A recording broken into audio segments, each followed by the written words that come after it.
Aloha and welcome to another episode of Rip Currents. I'm your host, Scott Martin. And today's rant, review, and audio posting is really about growth. I'm in a sequence here, which is my four stages of a Groundswell, which is build, give, grow, transform. And today we're on grow.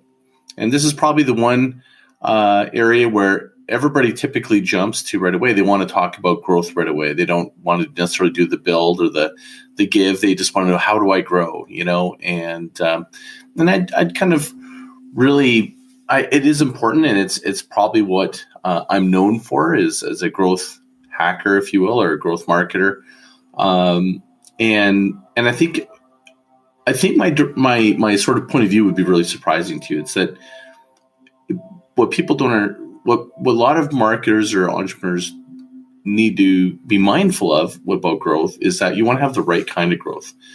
It's for example, you could have a growth and it's a tumor. That's not exactly the kind of growth that you want. You want healthy growth, and you want growth that you can manage and you can execute on.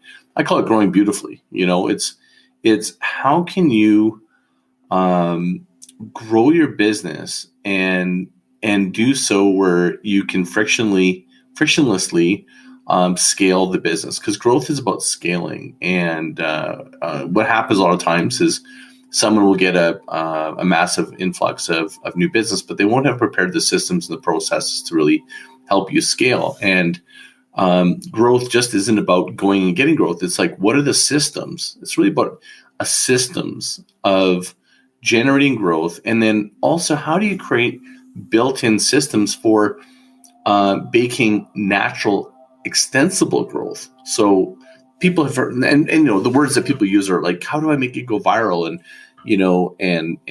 those sort of things. So it's like, it really is about referral, reputation, and virability, if you want to call it that.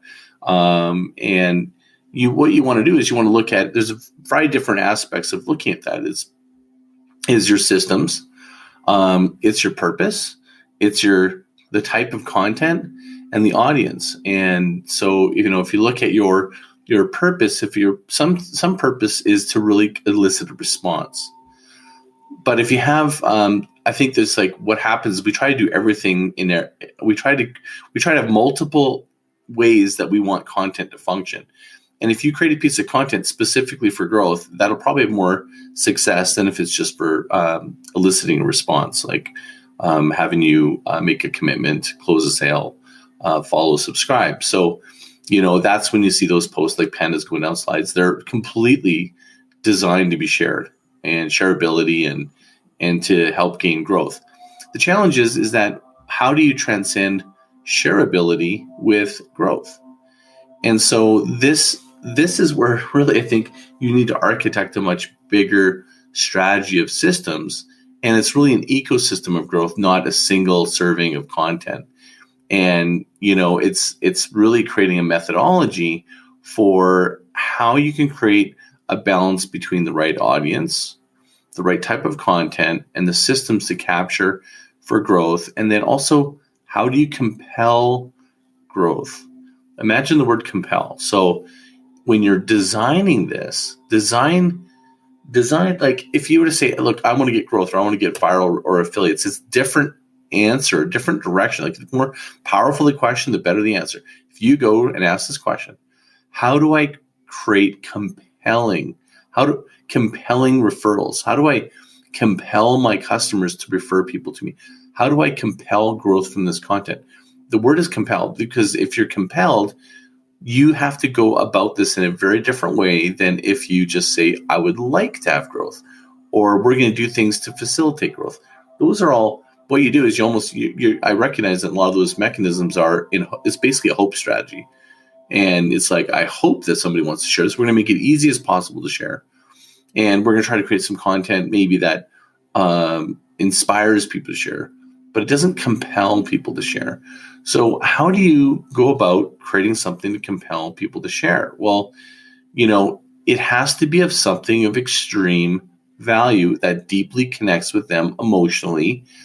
And it was whatever the value they received, it was more than whatever they had to invest, whether it was giving you an email, spending money, looking at it, whatever it is, they need to feel a return on their investment of passing this on to somebody, because it's, relationships are about trust. So if they're going to pass on a piece of content, they want to know that it's going to connect with them. So that's why some jokes, that memes and stuff, you only send to certain people because just really connect with them.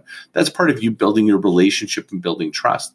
That is what you want to do. And sometimes you need to architect going, this type of persona would like this type of content that's likely to grow to that group that we're trying to grow. Are you following here? Like it's if you really think it through and connect the dots and think about the feeling that the person that's compelled to share it, what do they want? They want satisfaction. They want to hear back, that was great. They want to hear, thank you so much. They want to hear that was something of value for that person. So you really need to design your creative, your thinking, and also you need to be able to also have a system in place so that it can be shared. Now, there's systems that are naturally exist in social media, so that's great. However, if the ultimate growth is sales, is new business, is all those type of activities, then that's only surface growth. You don't have deep enough roots if you're only growing your social media channel. So you need to really architect a bigger idea of how does that then compel them to finish the journey and go where you need them to go, which is part of sustainable growth. Sustainable growth is when you actually create an ecosystem where the growth doesn't occur on these I call them rented territories, these social media channels, and they migrate to something that you have nobody between you and your consumer. So you need to be able to maybe think of it like a story. Part one, sent to a customer that you have. The part two is what goes to the person they refer to. Part three is compelling that person that they shared it to then come and maybe subscribe to your site or go to your website or follow your podcast or call you directly, whatever the call to action is that you want that's direct to you. And you really, if you map those together and you give yourself a higher chance of mapping that, because what happens, I think it's just one dimensional. When marketers are looking at creating a piece of content, they're going, I think this will be liked. Does this look good? Do you think this look good on our feed? They're not really thinking about this, the daisy chain of sometimes content to become a growth enabler. An example of this in traditional marketing would be, generally speaking, if you were to go to a client and go, and you hear this all the time, like affiliate programs, or whatever, like if you refer something to us, we'll give you $200. It's very transactional. And I don't know that a lot of people are really motivated by it unless it's a really large sum of money. But an example of something that I've done in the past is if you were to go to a customer that's been a great customer and go, hey, we'd like to give a gift certificate, or we'd like to give a free estimate, or we'd like to give a free sampling or something, and to one or two of your neighbors or two of friends that you would like, and we'd like to give it on your behalf. So they're the ones that are giving the gift. You make them the hero for passing it. Again, just like no different than the person's the hero for passing the meme in social media. To me, this is a much more elegant way of looking at how you can generate growth and create a growth loop or a growth system and grow beautifully. And to me, this is beautiful growth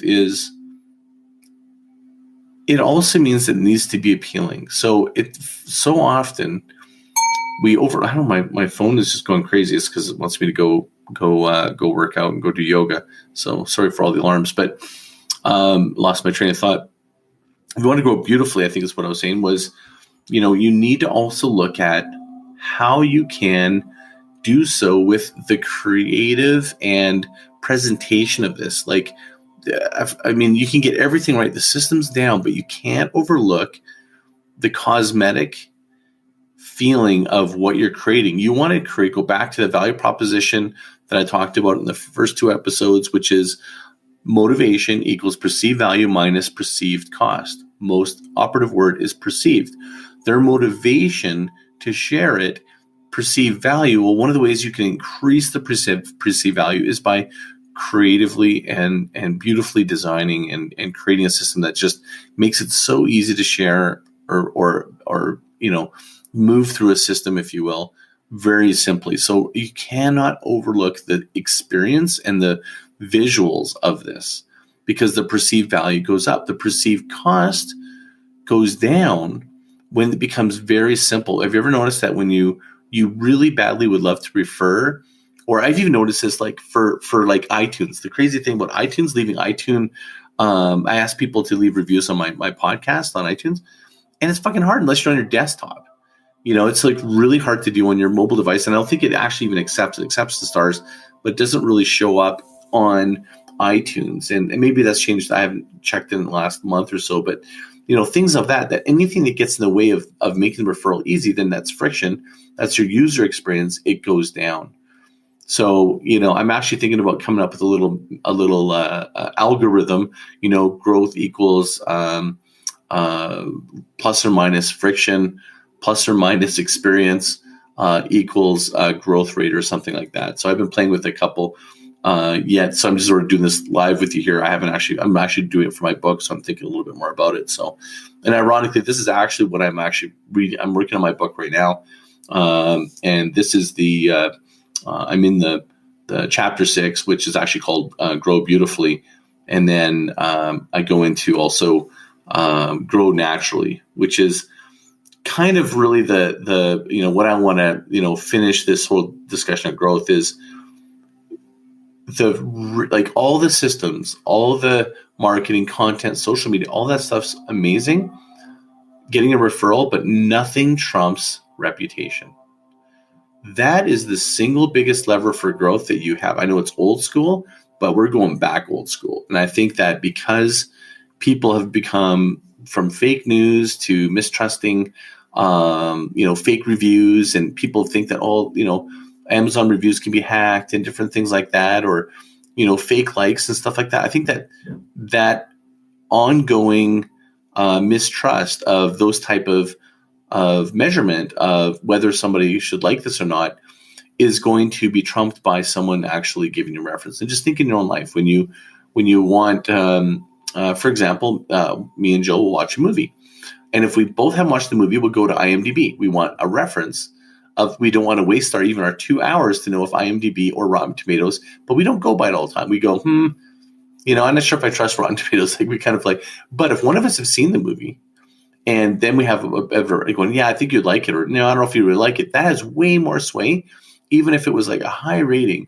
If that is what Jill said, she goes, I don't think you really like it, I will take that because I trust her. Because to me, when you're looking at your business, you cannot underestimate the value of word of mouth. And so that is why one of the biggest growth mechanisms is to actually invest into your customers.